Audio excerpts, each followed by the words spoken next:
Alamin ang latest weather update ngayon dito sa Sir Aris Official Weather News Today.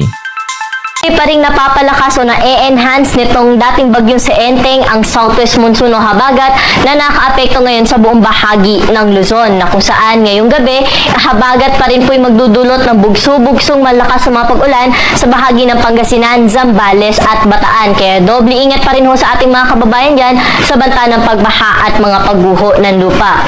Samantala habagat din po'y nagdudulot ng maulap na kalangitan na may kalat-kalat na mga pag-ulan dito sa nalalabing bahagi ng Ilocos Region, Cordillera Administrative Region, the rest of Central Luzon at dito rin ho sa Metro Manila, maulap pa rin po tayo ngayong magdamag, pati na rin sa Cavite, Batangas at sa Mimaropa.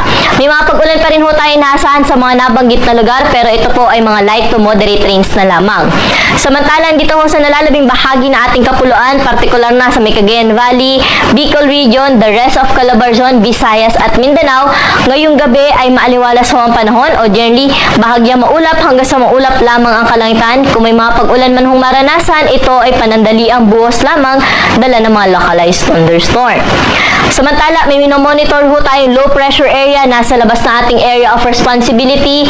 Hindi natin ito inaasahan na magkakaroon ng direct na epekto sa anumang bahagi ng ating bansa.